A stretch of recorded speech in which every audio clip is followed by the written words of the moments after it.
Well, it's movie recommendation time again, guys, and welcome back to the ZMM Show. I want to talk to you about a pretty darn cool film I came across called Sea Fever. It's a 2019 film, and it had a couple pretty big names in it, and one was Connie Nielsen, and if you remember, she played the woman, she was Commodus's sister in Gladiator, okay?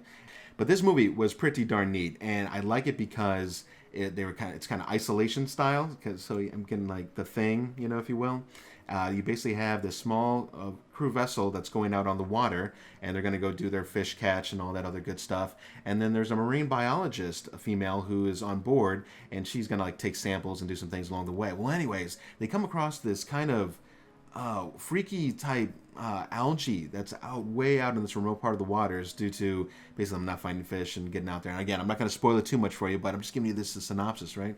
So they get out there, and this algae penetrates their boat, and it starts doing some funky things. So we're not talking paranormal, and we're not talking aliens, but again, it's that isolation style. Who has it? What is it going to do to them? What's going to end up making them do in the end to the other people who don't have this virus / who even knows what it is. And so we're not talking zombies either. But it was just creepy. It was creepy. I liked the acting was great. It was solid.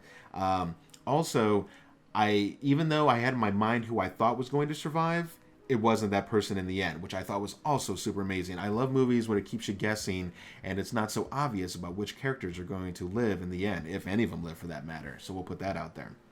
But yeah, being stuck on a boat out there, I mean, that's already just kind of, eerie, especially, and I think their radio ends up going down. It's a couple of the old cliches, of course. I mean, why not? You have to. And of course, their cell phones or, the satellite phones don't work out there either.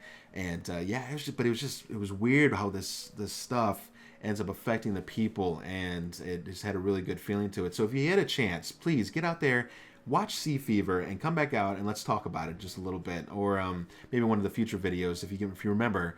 Leave me a comment if you ended up enjoying the movie as much as I did. It's only currently holding, I think, like a 5.8 on 5.7 even on IMDb with about 4,000 reviews. I gave it an 8. I really, really enjoyed this flick, and it's sometimes these simple ones that are a little bit more low budget. I don't mean like super low budget like the stuff I do, but it's a little bit more modest budget, maybe like 5 to 10 million. Yeah, as if that's modest. But in these days, when you're talking filming, that it definitely is. So go out, check it out. Make sure to like and subscribe if you enjoy these small little review recommendations. I'm doing this for you all to kind of cut through the chase and let you know if a movie's worth seeing or not. Because sometimes you read a synopsis, you see all these reviews out there. If you know me, I'm pretty even keel when it comes to the films. I love watching all kinds of films. Comedies, action. I do love horror and thriller the most, but I'm willing to watch just about anything. If you have a recommendation for me, let me know. I'll give it a watch, and I'll even give my short little recommendation on it, and we can argue it out one way or another.